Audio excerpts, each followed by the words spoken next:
Good morning from Aruvi ಕೂನೂರ್.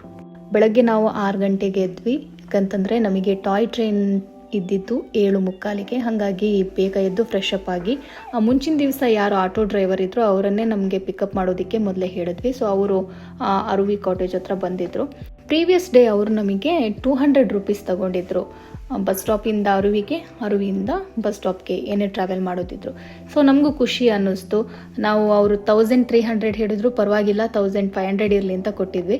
But ನಾವು ಈ railway ಸ್ಟೇಷನ್ಗೆ ಡ್ರಾಪ್ ಮಾಡಬೇಕಾದ್ರೆ ಅಲ್ಲಿ ಇಳಿಬೇಕಾದ್ರೆ ಎಷ್ಟಾಯಿತು ಅಂತ ಕೇಳಬೇಕಾದ್ರೆ ಅವ್ರು ಹೇಳಿದ್ದು 400 ರೂಪೀಸ್. ಸೊ ಅವ್ರು ಎಷ್ಟು ಹುಷಾರಿರ್ತಾರೆ ಅಂತಂದರೆ ನಮಗೆ ಅನ್ನಿಸ್ತು ನಾವು ಯಾರಿಗೂ ಅಷ್ಟೊಂದು ಒಳ್ಳೆಯವರಾಗಬಾರ್ದು ಅಂತ. ಸೊ ಅಲ್ಲಿಂದ ಎಷ್ಟು 20 ಮಿನಿಟ್ಸ್ ಏನೋ ನಮಗೆ ಟ್ರಾವೆಲ್ ಇತ್ತು, ಘಾಟ್ ಸೆಕ್ಷನ್ ಆಗಿರೋದ್ರಿಂದ.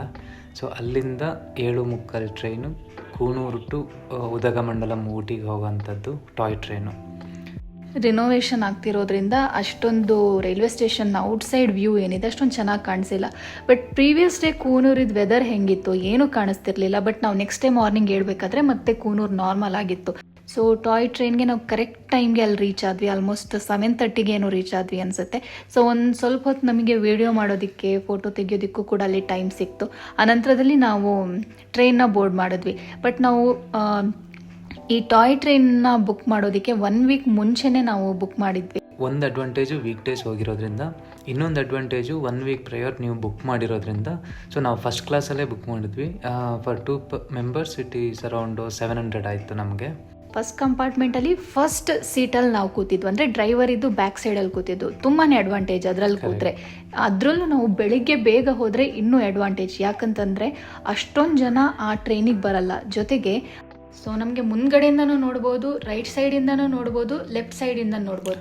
ಬಟ್ ಬೆಸ್ಟ್ ಪಾರ್ಟ್ ಯಾವ ಸೈಡಿಂದ ನೋಡೋದಕ್ಕೆ, ಕೂನೂರು ಕಡೆಯಿಂದ ನೀವು ಊಟಿಗೆ ಹೋಗ್ತೀರಾ ಅನ್ನೋದಾದರೆ, ಸೊ ನಿಮ್ಮದು ಟ್ರೈನ್ ಯಾವ ಸೈಡ್ ಹೋಗ್ತಾ ಇದೆಯೋ ಅದ್ರದ್ದು left side will be the best view ಅಂತ. ಹೌದು. ಆಮೇಲೆ ಮಧ್ಯದಲ್ಲಿ ಹೋಗಬೇಕಾದ್ರೆ ನಮಗೊಂದು ಕಾಡು ಕೋಣನೂ ಸಿಕ್ತು. ಸೊ ಟ್ರೈನ್ನ ಸ್ಟಾಪ್ ಮಾಡಿದ್ರು. ಊಟಿ ನಾವು ರೈಲ್ವೆ ಸ್ಟೇಷನ್ಗೆ ರೀಚ್ ಆದಾಗ ಸಿಕ್ಕಾಪಟ್ಟೆ ಜನ ಇದ್ರು ಈ ಟಾಯ್ ಟ್ರೈನ್ನ ಹತ್ತೋದಿಕ್ಕೆ. ಸೊ ಅಲ್ಲಿಂದ ಹೊರಗೆ ಬರಬೇಕಾದ್ರೆ ಆಟೋ ಡ್ರೈವರ್ ಅಥವಾ ಯಾರೋ ಒಬ್ಬರು ಪರ್ಸನ್ ನಮ್ಮ ತುಂಬ ಹಿಂದೆ ಬಿದ್ದುಬಿಟ್ರು. ಏನು ಅಂತಂದರೆ 1500 ರೂಪೀಸ್ಗೆ ಆಟೋದಲ್ಲಿ ನಿಮ್ಮನ್ನು ನಾವು ಊಟಿ ಸುತ್ತಾಡಿಸ್ತೀವಿ, ಆಲ್ಮೋಸ್ಟ್ 8 ಪ್ಲೇಸಸ್ ಎಷ್ಟೋ ತೋರಿಸ್ತೀವಿ ಅಂತ ಹೇಳಿದ್ರು. ಬಟ್ ಇಲ್ಲ, ನಾವು ತಿಂಡಿ ಏನೋ ಆಗಿಲ್ಲ, ಆಮೇಲೆ ನಾವು ಕಾಲ್ ಮಾಡ್ತೀವಿ ಅಂತ ಹೇಳಿ ಅವ್ರಿಗೆ ನಂಬರ್ ಕೊಟ್ಟು ಹೋದ್ವಿ. ಬಟ್ ತಿಂಡಿ ತಿನ್ನೋದಕ್ಕೆ ನಾವು ಹೋಗಿರುವಂತಹ ಹೋಟೆಲ್ ಏನಿತ್ತು, ಆ್ಯಕ್ಚುಲಿ ಆ ಹೋಟೆಲ್ಗೆ ಅಟ್ಯಾಚ್ ಆಗಿ ಒಂದು ಟ್ರಾವೆಲ್ ಏಜೆನ್ಸಿ ಥರ ಇದೆ. ಸೊ ಅಲ್ಲಿ ನಾವು ಹೋಗಿ ವಿಚಾರಿಸಿದಾಗ ನಮಗೆ ಅನಿಸಿದ್ದು 1500ಗೆ ಕಾರೇ ಸಿಗುತ್ತೆ ಅಂತ. ಹೌದು. ಸೊ ನಾವು ಬ್ರೇಕ್ಫಾಸ್ಟ್ ಮುಗಿಸ್ಕೊಂಡು ಅಲ್ಲಿ ಯಾರು ಇನ್ಚಾರ್ಜ್ ಇದ್ರು ಅವ್ರ ಹತ್ರ ಮಾತಾಡ್ತಾ ಅವರು ಅಗ್ರಿ ಆದರು 1500ಗೆ. ಏನು ಊಟಿ ಪ್ಲೇಸಸ್ ಇದೆ 7 to 8 ಪ್ಲೇಸಸ್ ಅದನ್ನು ಕವರ್ ಮಾಡ್ತೀವಿ ಅಂತ ಅಂದರು. ಅದು ಅಲ್ಲದೆ ನಿಮಗೆ ಇನ್ನೊಂದು ಪ್ಯಾಕೇಜ್ ಏನಿದೆ ಅಂದರೆ 1800ಗೆ ನಿಮಗೆ ಊಟಿ ಔಟ್ಸ್ಕರ್ಟ್ಸ್ ಅಂದರೆ ಪೈಕಾರ ವಾಟರ್ಫಾಲು, ಆಮೇಲೆ ಅಲ್ಲಿ ಕಾಮರಾಜ ಡ್ಯಾಮ್ ಇದೆ ಅದು, ಆಮೇಲೆ ಪೈನ್ ಫಾರೆಸ್ಟ್, ಅದು ಪುಷ್ಪ ಶೂಟಿಂಗ್ ಆಗಿದೆಯಲ್ಲ. ಸೊ ಅದು ಔಟ್ಸ್ಕರ್ಟ್ಸ್ನ 1800ಗೆ ಬುಕ್ ಮಾಡ್ಬೋದು. ಅಥವಾ ನೀವು ಊಟಿ ನಿಯರ್ ಬೈ ಏನೇನು ಪ್ಲೇಸ್ ಇದೆ 7 to 8 ಪ್ಲೇಸಸ್ ಅದನ್ನು 1500ಗೆ. ಇದು ವೀಕ್ ಡೇಸ್ ನಾವು ಚಾರ್ಜಸ್ ಹೇಳ್ತಾ ಇರೋದು. ಮೇ ಬಿ ಇದು ವೇರಿ ಆಗ್ತಾ ಹೋಗುತ್ತೆ, ವೀಕೆಂಡ್ಗೆ ಅಥವಾ ಸೀಸನ್ ವೈಸು ವೇರಿ ಆಗ್ತಾ ಹೋಗುತ್ತೆ. ಆ್ಯಕ್ಚುಲಿ ಆ ವೆದರ್ ಸಿಕ್ಕಾಪಟ್ಟೆ ಕೋಲ್ಡ್ ಇತ್ತು. ಬೆಳಗ್ಗೆ ಬೇರೆ ನಾವು ಹೋಗಿರೋದಲ್ವಾ. ಸೊ ಬಿಸಿ ಬಿಸಿ ತಿಂಡಿ ತಿಂದು ಹೊರಟ್ರೂ ನಮಗಂತೂ ಸಿಕ್ಕಾಪಟ್ಟೆ ಚಳಿಯಾಗಿತ್ತು. ಕ್ಯಾಬ್ ಡ್ರೈವರ್ ಹೇಳಿದ್ರು ಫಸ್ಟ್ಗೆ ನಮಗೆ ದೊಡ್ಡ ಬೆಟ್ಟಕ್ಕೆ ಕರ್ಕೊಂಡು ಹೋಗ್ತೀವಿ ಅಂತ. ದೊಡ್ಡ ಬೆಟ್ಟಕ್ಕೆ ಹೋಗಬೇಕು ಅಂತ ಹೋಗ್ತಿದ್ವಿ. ಅಷ್ಟೊತ್ತಿಗೆ ಇಡೀ ಊಟಿ ಪೂರ್ತಿಯಾಗಿ ಪೊಲೀಸರೇ ತುಂಬಿಕೊಂಡಿದ್ರು. ಯಾಕಂತಂದರೆ ಆ ದಿನ ಯಾರು ಪ್ರೆಸಿಡೆಂಟ್ ಬರೋದ್ರಿಂದ ತುಂಬ ರೋಡ್ಗಳು ಕ್ಲೋಸ್ ಆಗಿದ್ರು, ರೆಸ್ಟ್ರಿಕ್ಷನ್ ಸಿಕ್ಕಾಪಟ್ಟೆ ಇತ್ತು. ಹಾಗಾಗಿ ದೊಡ್ಡ ಬೆಟ್ಟ ಕಡೆ ಹೋಗೋದಕ್ಕೆ ಬಿಟ್ಟಿಲ್ಲ ಅವರು.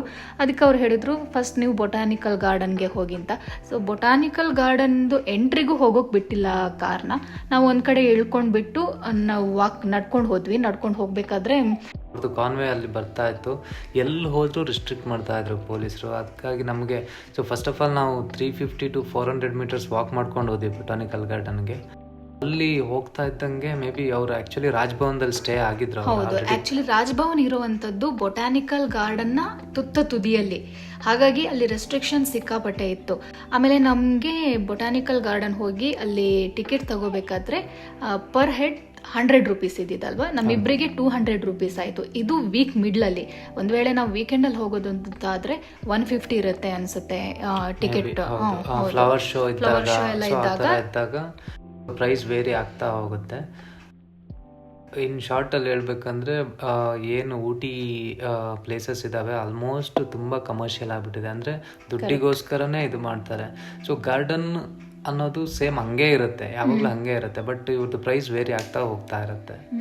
ನಾವು ಒಳಗಡೆ ಹೋದ್ವಿ. ಒಳಗಡೆ ಹೋದಾಗ ಆ್ಯಕ್ಚುಲಿ ನಾನು ಆಲ್ರೆಡಿ ಒಂದ್ಸರಿ ಹೋಗಿದ್ದೆ. ಬಟ್ ಇವಾಗ ಹೋದಾಗ ನಮಗೆ ಎಲ್ಲ ಕಡೆ ಎಂಡ್ ಟು ಎಂಡ್ ನೋಡೋಕ್ಕಾಗಿಲ್ಲ, ಯಾಕಂದರೆ ಎಲ್ಲ ಕಡೆನೂ ಅಲ್ಲಿ ಪೊಲೀಸ್ ಇದ್ದಿರೋದ್ರಿಂದ. ಆಮೇಲೆ ಆ ಗಾರ್ಡನ್ ತುಂಬಾನೇ ಕಾಮನ್ ಅನ್ನಿಸ್ತು. ನಾವು ಬೆಂಗಳೂರಲ್ಲಿ ಇರೋದಿಕ್ಕೋ ಏನೋ ಗೊತ್ತಿಲ್ಲ, ಗಾರ್ಡನ್ ಸಿಟಿ. ಹೌದು, ಫ್ಲವರು, ಆ ಗಾರ್ಡನ್ನು ತುಂಬ ಕಾಮನ್ ಅನ್ನಿಸ್ತು. ಇದಕ್ಕೆ ನಾವು 100 ರೂಪಾಯಿ ಕೊಡಬೇಕಿತ್ತ ಅನಿಸಿದ್ದು ಅಂತೂ ನಿಜಾನೇ ನನಗೆ.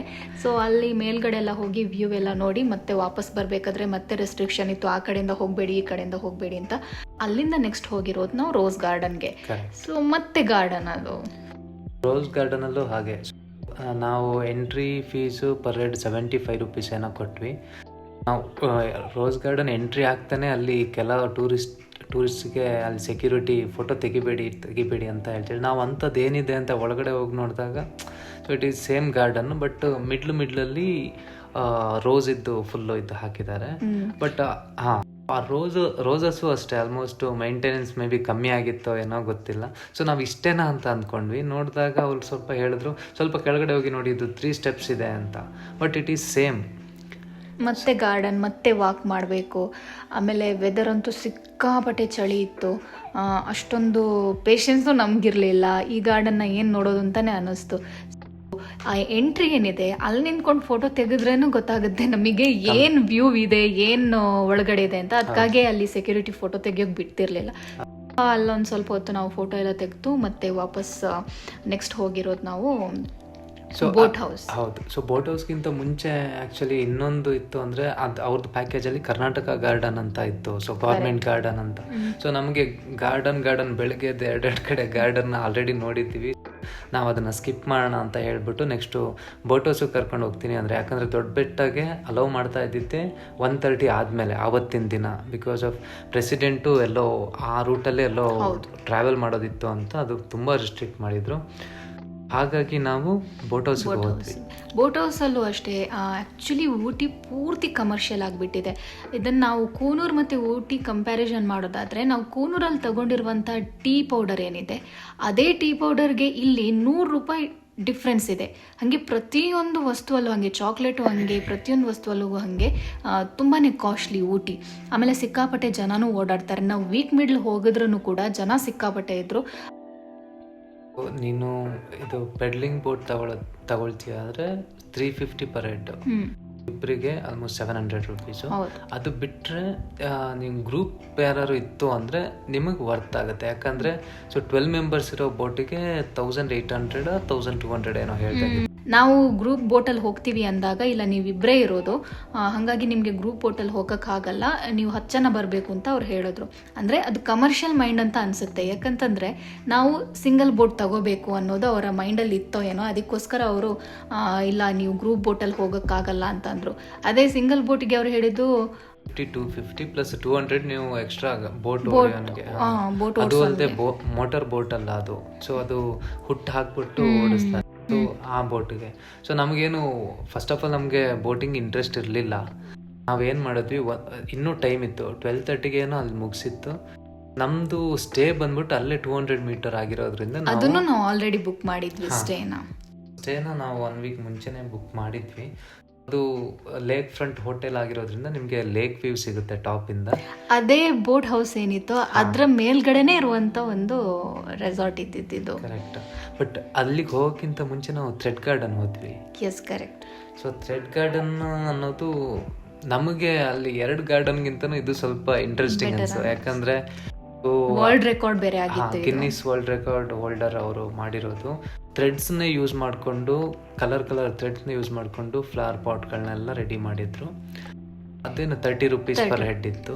ಸೊ ಅದನ್ನು ಬೇಗ ಮುಗಿಸ್ಕೊಂಡು ಅಲ್ಲಿ ಆ್ಯಕ್ಚುಲಿ ಕ್ಯಾಮ್ರಾ ಅಲೋವ್ ಇಲ್ಲ ಅಂತ ಹೇಳಿದರು. ಬಟ್ ನಾವು ವೀಡಿಯೋ ಶೂಟ್ ಮಾಡಿಕೊಂಡು ನಾವು ಅಲ್ಲಿಂದ ಹೊರಗಡೆ ಬಂದು ನಮ್ಮ ರೂಮ್ ಚೆಕ್ ಇನ್ ಆದ್ವಿ. ಸೊ ಚೆಕ್ ಇನ್ ಆಗಿ ಸ್ವಲ್ಪ ಫ್ರೆಶ್ ಅಪ್ ಆಗಿ ಅಲ್ಲಿಂದ ಮತ್ತೆ ನಾವು ಅದೇ ಕಾರಲ್ಲಿ ಹೊರಟ್ವಿ. ಯಾವ ಕಡೆ ಹೊರಟಿದ್ದು ನಾವು? ಟೀ ಫ್ಯಾಕ್ಟ್ರಿ ಕಡೆ ಹೊರಟ್ವಿ. ಬಟ್ ಟೀ ಫ್ಯಾಕ್ಟ್ರಿನ ನಾವು ಆಲ್ರೆಡಿ ಕೂನೂರಲ್ಲಿ ನೋಡಿದ್ವಿ, ಹಾಗಾಗಿ ನಾವು ಟೀ ಫ್ಯಾಕ್ಟ್ರಿ ನೋಡಲ್ಲ ಅಂತ ಹೇಳಿದ್ವಿ. ಅದಕ್ಕೆ ಅವರಲ್ಲಂದ್ರು ಜಿಪ್ ಲೈನ್ ಇದೆ. ಸೊ ಆ ಟೀ ಫ್ಯಾಕ್ಟ್ರಿ ಹೊರಗಡೆನೆ ಜಿಪ್ ಲೈನ್ ಮಾಡಿದ್ದಾರೆ. ಸೊ ಜಿಪ್ ಲೈನ್ ಟ್ರೈ ಮಾಡೋಣ ಅಂತ ನಾವಿಬ್ರು ಹೋದ್ವಿ. ಸೊ ಪರ್ ಹೆಡ್ 600 ಆಗುತ್ತೆ, ಇಬ್ಬರಿಗೆ 1200. ಅದು ಡಬಲ್ ಆದರೆ 1200, ಇಲ್ದಿದ್ರೆ ಪರ್ ಹೆಡ್ 700 ಏನೋ ಇತ್ತು ಅದರಲ್ಲಿ. ಸೊ ನಾವು ಜಿಪ್ ಲೈನ್ನ ಟ್ರೈ ಮಾಡಿದ್ವಿ. ಬಟ್ ನಮಗಲ್ಲಿ ನಮ್ಮ ಫೋನಿಂದ ಫೋಟೋ ವೀಡಿಯೋಸ್ ತೆಗಿಯೋಕೆ ಬಿಟ್ಟಿಲ್ಲ. ಅವರೇ ವೀಡಿಯೋಸ್ ಫೋಟೋಸ್ ತೆಗಿತಾರೆ. ನಮ್ಗೆ ಬೇಕು ಅಂತಾದರೆ ನಾವು ಪೇ ಮಾಡಿ ಅದನ್ನು ತಗೋಬೋದು. ವೀಡಿಯೋಗಾದರೆ 150, ಆಮೇಲೆ ಫೋಟೋಗಾದರೆ 200 ಏನೋ. ಸೊ ನಾವು ವೀಡಿಯೋ ಚೂಸ್ ಮಾಡಿದ್ವಿ. ಆ ವೀಡಿಯೋ ನಾವಿಲ್ಲಿ ನೀವು ನೋಡ್ಬೋದು ಇದನ್ನು. ಸೊ ಒಳ್ಳೆ ವ್ಯೂ ಇತ್ತು ಆ್ಯಕ್ಚುಲಿ. ನಾವು ಈ ವಿಡಿಯೋದಲ್ಲಿ ಏನು ಕಾಣಿಸಿದೆ ಇದಕ್ಕಿಂತ ನಾವು ಇನ್ ಪರ್ಸನ್ ನೀವು ಅಲ್ಲಿ ಫೀಲ್ ಮಾಡಿದಾಗ ತುಂಬ ಸಖತ್ತಾಗಿರುತ್ತೆ ಅದು ಜಿಪ್ ಲೈನ್ ಅನ್ನೋದು. ಅದನ್ನು ಮುಗಿಸ್ಕೊಂಡು ನಾವು ನೆಕ್ಸ್ಟ್ ಹೊರಟಿದ್ದು ದೊಡ್ಡ ಬೆಟ್ಟದ ಕಡೆಗೆ. ಸೊ ದೊಡ್ಡ ಬೆಟ್ಟದ ಕಡೆಗೆ ಆಲ್ಮೋಸ್ಟ್ ಎಷ್ಟು ಕಿಲೋಮೀಟ್ರ್ ಇತ್ತು? 8 to 9 ಕಿಲೋಮೀಟರ್ಸ್. ಹೌದು. ಸೊ ಅದೊಂದು ಸ್ವಲ್ಪ ಕಾಡು, ಆಮೇಲೆ ಒಂದು ಸ್ವಲ್ಪ ಘಾಟ್ ಸೆಕ್ಷನ್ ಇರೋದ್ರಿಂದ ಆ ಏರಿಯಾ ತುಂಬ ಚೆನ್ನಾಗಿದೆ. ಆ್ಯಕ್ಚುಲಿ ಪ್ಲೇಸ್ ತುಂಬ ಚೆನ್ನಾಗಿದೆ. ಅಲ್ಲಿ ಹೋದ್ವಿ. ಅಲ್ಲಿ ಹೋಗಬೇಕಾದ್ರೆ ಸಿಕ್ಕಾಪಟ್ಟೆ ವೆಹಿಕಲ್ಸ್ ಬೇರೆ ನಿಂತಿತ್ತು. ಆಮೇಲೆ ಅಲ್ಲಿ ಎಂಟ್ರಿ ಆಗಬೇಕಾದ್ರೂ ಅಷ್ಟೇ ನಿಮಗೆ ಶಾಪಿಂಗ್ಗೆ ಬೇಕಾದಷ್ಟು ಇದೆ. ಬೇಕಾದಷ್ಟು ಅಂತಂದರೆ ಮೇಯ್ನ್ಲಿ ಅಲ್ಲಿ ಸಿಗೋದು ಸ್ವೆಟರ್, ಆಮೇಲೆ ಕೂನೂರಿಗೆ ಕಂಪೇರ್ ಮಾಡಿದ್ರೆ ಶಾಪಿಂಗ್ಗೆ ಊಟಿಯಲ್ಲಿ ಸಿಕ್ಕಾಪಟ್ಟೆ ಆಪ್ಷನ್ಸ್ ಇದ್ದಾವೆ. ಹೌದು. ದೊಡ್ಡ ಬೆಟ್ಟಕ್ಕೆ ಎಂಟ್ರಿ ಕೊಟ್ವಿ. ಎಂಟ್ರಿಯಲ್ಲಿ ಎಷ್ಟಿತ್ತು ಎಂಟ್ರಿ ಫೀಸ್? 10 ರೂಪೀಸ್ ಇತ್ತು ಪರ್ ಹೆಡ್. 10 ರೂಪೀಸ್ ಕಡಿಮೆ ಇದ್ದಿದ್ದು ವರ್ತ್ ಅನ್ನಿಸ್ತು, ಅದೇನು ತೊಂದರೆ ಇಲ್ಲ. ಬಟ್ ಅಲ್ಲಿ ಹೋಗಬೇಕಾದ್ರೆ ಎಗೈನ್ ವ್ಯೂ ಅದು ಆ್ಯಕ್ಚುಲಿ ಅವರು ಡ್ರೈವರ್ ಹೇಳಿದ್ದಂಗೆ ದೊಡ್ಡ ಬೆಟ್ಟ ಫೇಮಸ್ ಆಗಿರೋದೆ. ಸೊ ಮುಂಚೆ ಅಲ್ಲಿ ಈ ಸೈಕ್ಲಿಂಗು ಮತ್ತು ಟ್ರೆಕ್ಕಿಂಗು ಅನ್ನೋದು ಜಾಸ್ತಿ ಮಾಡ್ತಾಯಿದ್ರು. ಸೊ ಹೋಗ್ತಾ ಹೋಗ್ತಾ ಹೋಗ್ತಾ ಅದು ಜನ ಜಾಸ್ತಿ ಹೋಗಕ್ಕೆ ಸ್ಟಾರ್ಟ್ ಆಗಿ ಅದೊಂದು ವ್ಯೂ ಪಾಯಿಂಟ್ ಅಂತ ಮಾಡಿದ್ರು. ಮತ್ತು ನಾವು ವಾಪಸ್ ಬಂದಿದ್ದು ನಮ್ದು ಲಂಚ್ ಆಗಿರಲಿಲ್ಲ, ಹಾಗಾಗಿ ನಾವು ಲಂಚ್ಗೆ ಬಂದ್ವಿ. ಕೈಲಾಶ್ ಪರ್ವತ್ ಲಂಚ್ಗೆ ಬಂದು ಅಲ್ಲಿ ಚಳಿ ಬೇರೆ ಇತ್ತಾ. ಸೊ ಲೆಮನ್ ಕೊರಿಯಂಡರ್ ಸೂಪ್ ಕುಡಿಬೇಕಾದ್ರಂತೂ ಒಂಥರ ಸಮಾಧಾನ ಆದಂಗೆ ಅನ್ನಿಸ್ತು. ಆಮೇಲೆ ಫುಡ್ಡು ತುಂಬ ಚೆನ್ನಾಗಿತ್ತು. ಮತ್ತು ಅಲ್ಲಿಂದ ನಾವು ವಾಪಸ್ ಹೊರಟಿದ್ದು ನಮ್ಮ ರೂಮ್ಗೆ. ಹೌದು. ಅಷ್ಟೊತ್ತಿಗೆ ಆಲ್ಮೋಸ್ಟ್ 4:30, 5 o'clock ಆಗಿತ್ತು ಅನಿಸುತ್ತೆ. ಹಾಂ. ಸೊ ಈವ್ನಿಂಗ್ ಅಷ್ಟೊತ್ತು ಆಗಿತ್ತು. ಸೊ ಅದಾದಮೇಲೆ ಸ್ವಲ್ಪ ಹೊತ್ತು ಅಲ್ಲೇ ಸ್ಪೆಂಡ್ ಮಾಡಿದ್ವಿ, ಸ್ವಲ್ಪ ವ್ಯೂ ನೋಡಿದ್ವಿ. ಕೂನೂರು ಮತ್ತು ಊಟಿ ಕಂಪೇರ್ ಮಾಡಿದ್ರೆ ಊಟಿಯಲ್ಲಿ ನಾವು ದಿನಪೂರ್ತಿ ಟ್ರಾವೆಲ್ ಮಾಡ್ಬೋದು. ಯಾಕಂತಂದರೆ ಮಿಸ್ಟ್ ತುಂಬಿಕೊಂಡು ಏನೂ ಪ್ಲೇಸಸ್ ಕಾಣಲ್ಲ ಅನ್ನುವಂಥ ಪರಿಸ್ಥಿತಿ ಅಲ್ಲಿಲ್ಲ. ಊಟಿಯಲ್ಲಿ ನಾವು ಸಂಜೆ 6 ಗಂಟೆವರೆಗೂ ಈಸಿಲಿ ಟ್ರಾವೆಲ್ ಮಾಡ್ಬೋದು, ಈಸಿಲಿ ಪ್ಲೇಸಸ್ನ ನೋಡ್ಬೋದು. ಬಟ್ ಕೂನೂರಲ್ಲಿ ಏನೇ ನೋಡೋದಿದ್ರು ಮಧ್ಯಾಹ್ನಗಿಂತ ಮುಂಚೆನೇ ನೋಡಬೇಕು. ಸೊ ಊಟಿ ಆ ವಿಚಾರದಲ್ಲಿ ಸ್ವಲ್ಪ ಬೆಸ್ಟ್ ಅನ್ನಿಸ್ಬೋದು. ಬಟ್ ನಮಗೆ ತುಂಬ ಇಷ್ಟ ಆಗಿರೋದು ಅಂತಂದರೆ ಕೂನೂರೇ. ಬಟ್ ಊಟಿ ತುಂಬಾನೇ ಕೋಲ್ಡ್ ಇತ್ತು compare to Coonoor. May be ನಾವು ಆವತ್ತಿನ ದಿನ ವೆದರ್ ವೇರಿ ಆಗಿರೋದ್ರಿಂದ ಏನೋ ಗೊತ್ತಿಲ್ಲ, ನಾವು ಚೆಕ್ ಮಾಡಬೇಕಾದ್ರೆ ಎಷ್ಟು 13 ಡಿಗ್ರಿ ಏನೋ ಇತ್ತು. ಇದೊಂದು ಬೆಸ್ಟ್ ಪಾರ್ಟ್ ಅಂತಂದರೆ ಊಟಿಯಲ್ಲಿ ಅಲ್ಲಿ ಝೊಮ್ಯಾಟೊ, ಸ್ವಿಗ್ಗಿ ಎಲ್ಲ ಇರುತ್ತೆ. ಹಾಗಾಗಿ ನಮಗೇನು ಬೇಕೋ ಅದನ್ನು ಆರ್ಡರ್ ಮಾಡ್ಕೋಬೋದು. ಆಮೇಲೆ ಡಾಮಿನೋಸ್ ಕೂಡ ಸಿಗುತ್ತೆ ಅಲ್ಲಿ. ಸೊ ಆನಂತರ ನೆಕ್ಸ್ಟ್ ಡೇ ಮಾರ್ನಿಂಗ್ ನೋಡಬೇಕಾದ್ರೆ ಊಟಿ ಫಸ್ಟ್ ಡೇ ಹೆಂಗಿತ್ತು, ಸೆಕೆಂಡ್ ಡೇ ಕಂಪ್ಲೀಟಾಗಿ ಚೇಂಜ್ ಆಗಿತ್ತು. ನಮಗೆ ಆಶ್ಚರ್ಯ ಅನ್ನಿಸ್ತು. ಫಸ್ಟ್ ಡೇ ಏನು ಫುಲ್ ಕೋಲ್ಡ್ ಆಗಿತ್ತು, ವೆದರ್ ಪೂರ್ತಿಯಾಗಿ ಒಂಥರ ಮೋಡ ಕವಿದ ವಾತಾವರಣ ಅಂತ ಹೇಳ್ತೀವಲ್ಲ ಆ ಥರ ಇತ್ತು. ಬಟ್ ನೆಕ್ಸ್ಟ್ ಡೇ ಕಂಪ್ಲೀಟಾಗಿ ಬಿಸಿಲು, ತುಂಬ ಸನ್ನೆ ಇತ್ತು. ಸೊ ತುಂಬ ಶೆಕೆನೂ ಆಗ್ತಾ ಇತ್ತು ಹೊರಗಡೆಯಿಂದ. ನಾವು ಬ್ರೇಕ್ಫಾಸ್ಟ್ ಬೆಳಿಗ್ಗೆ ನಮಗೆ ಸ್ಟೇ ಅಲ್ಲೇ ಪ್ರೊವೈಡ್ ಮಾಡಿದ್ರು. ಹೌದು. ನಾವು ಇನ್ನೊಂದು ಒಳ್ಳೆ ಕೆಲಸ ಮಾಡಿದೇನು ಅಂತಂದರೆ ಬೆಂಗಳೂರಿಗೆ ವಾಪಸ್ ನಾವು 6 ಗಂಟೆಗೆ ಮೊದಲೇ ಟಿಕೆಟ್ ಬುಕ್ ಮಾಡಿದ್ವಿ. ಬಟ್ ನಮಗೆ ಊಟಿಯಲ್ಲಿ ಆಲ್ಮೋಸ್ಟ್ ಪ್ಲೇಸಸ್ ಎಲ್ಲ ನಾವು ಕವರ್ ನೋಡಾಗಿತ್ತು. ಮತ್ತೆ ಏನು ನೋಡುವಂಥ ಪ್ಲೇಸಸ್ ಇದೆ ಅಂತ ಅನಿಸಿಲ್ಲ. ಹಾಗಾಗಿ ಬೇಗ ಹೊರಡೋಣ ಅಂತ ಅನ್ನಿಸ್ತು. ಮಧ್ಯಾಹ್ನ 3:30 ಬಸ್ ಬುಕ್ ಮಾಡಿದ್ವಿ.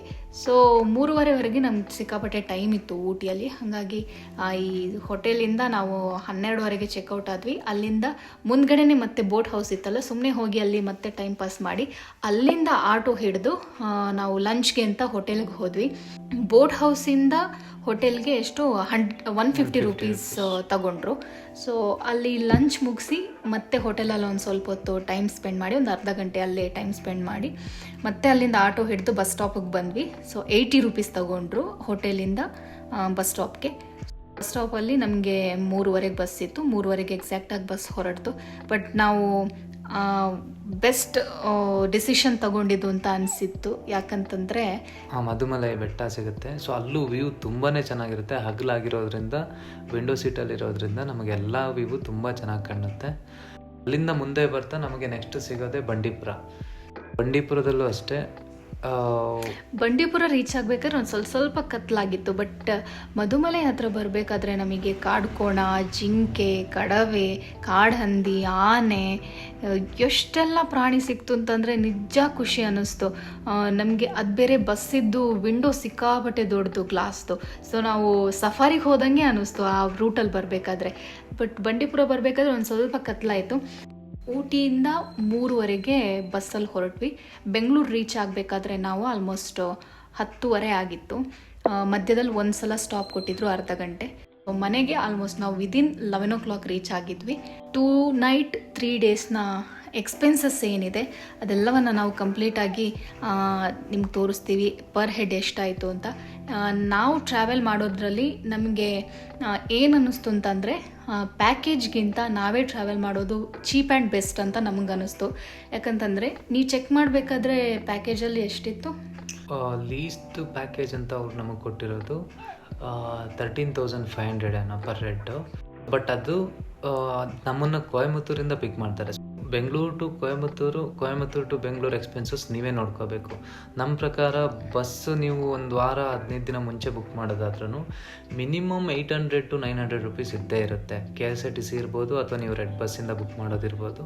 1600 ಅಂತ ಇಟ್ಕೊಳ್ಳಿ. 2 ಸೈಡ್ಗೆ ಎಷ್ಟಾಗುತ್ತೆ? 3200 to 3500 ಆಗುತ್ತೆ. ನಾವು ಅದನ್ನು ನಾವೇ ನೋಡ್ಕೊಂಡ್ವಿ. ಪ್ಲಸ್ ಅಲ್ಲಿದ್ದು ಎಕ್ಸ್ಪೆನ್ಸಸ್ಸು, ಆಮೇಲೆ ಅಲ್ಲಿದ್ದು ಬುಕ್ಕಿಂಗ್ಸ್ ಏನಿದೆ, ಹೋಟೆಲ್ ಬುಕ್ಕಿಂಗ್ಸಿಂದ ಹಿಡಿದು ಕ್ಯಾಬಿಂದ ಹಿಡಿದು ಅಲ್ಲಿ ಕೊಡೋದು ಅದನ್ನು ನಾವೇ ನೋಡ್ಕೊಂಡ್ವಿ. ಬಟ್ ನೀವು ಪ್ಯಾಕೇಜ್ ಮೇಲೆ ಹೋದರೆ ಎಲ್ಲೆಲ್ಲ ಎಂಟ್ರಿ ಫೀಸ್ ಕೊಡಬೇಕು ಅದೆಲ್ಲ ನೀವೇ ಕೊಡ್ತೀರಾ. ಆಮೇಲೆ ಎಲ್ಲೆಲ್ಲ ಫುಡ್ಡಿಗೆ ಇರುತ್ತೆ ಅದು ನೀವೇ ಕೊಡಬೇಕಾಗತ್ತೆ. ನಮಗೆ ಅನಿಸಿರೋದು ಆಲ್ಮೋಸ್ಟ್ 7,000 to 8,000 ನಾವು ಸೇವ್ ಮಾಡಿದ್ವಿ. ನಾವು ಈ ಥರ ನಾವಾಗೇ ಪ್ಲ್ಯಾನ್ ಮಾಡ್ಕೊಂಡು ಹೋಗಿರೋದ್ರಿಂದ. ಆಮೇಲೆ ನಮಗೆ ಆ್ಯಂಪಲ್ ಟೈಮ್ ಇತ್ತು, ಯಾವುದು ಹರಿಬರಿಯಾಗಿ ಆಗಿಲ್ಲ. ಬಟ್ ಪ್ಯಾಕೇಜ್ ಜೊತೆ ಹೋಗಬೇಕು ಅಂದರೆ ಅವ್ರು ಯಾವ ಟೈಮಿಗೆ ತೋರಿಸ್ತಾರೆ, ಯಾವ ಟೈಮಿಗೆ ಕರ್ಕೊಂಬರ್ತಾರೆ. ಸೊ ನೀವು ಅದಕ್ಕೆ ಕಾಂಪ್ರಮೈಸ್ ಆಗಲೇಬೇಕಾಗತ್ತೆ. ಹೌದು, ಆ್ಯಕ್ಚುಲಿ ನಾವು ಏನು ಅಮೌಂಟ್ ಸ್ಪೆಂಡ್ ಮಾಡಿದ್ವಿ ಅದರಲ್ಲಿ ಪ್ರತಿಯೊಂದು ಇನ್ಕ್ಲೂಡ್ ಆಗಿದೆ. ಏನು ಅಂತಂದರೆ ನಾವೊಂದು ಚಾಕ್ಲೇಟ್ ತಗೊಂಡ್ರು ಅದನ್ನು ಇನ್ಕ್ಲೂಡ್ ಮಾಡಿದ್ದೀವಿ. ಜೊತೆಗೆ ನಾವು ವಾಶ್ರೂಮ್ ಹೋಗಿದ್ರು ಅದನ್ನು ಕೂಡ ನಾವಿಲ್ಲಿ ಇನ್ಕ್ಲೂಡ್ ಮಾಡಿದ್ವಿ. ಸೊ ಓವರಾಲ್ ಎಲ್ಲ ಅಮೌಂಟ್ನ ಸೇರಿಸ್ಬಿಟ್ಟು ನಮಗೆ ಖರ್ಚು ಇಷ್ಟ ಆಗಿರೋದು. ಸೊ ಪ್ಯಾಕೇಜ್ಗಿಂತ ನಾವೇ ಟ್ರಾವೆಲ್ ಮಾಡೋದು ಬೆಸ್ಟ್ ಅಂತ ನಾವು ಹೇಳ್ತೀವಿ. ಇದಾಗಿತ್ತು ಊಟಿ ಕೂನೂರ್ ಟ್ರಾವೆಲ್ ವ್ಲಾಗ್. ಸೊ ನಿಮ್ಗೆ ಇಷ್ಟ ಆಗಿದ್ರೆ ಲೈಕ್ ಮಾಡಿ, ಶೇರ್ ಮಾಡಿ, ಸಬ್ಸ್ಕ್ರೈಬ್ ಮಾಡಿ.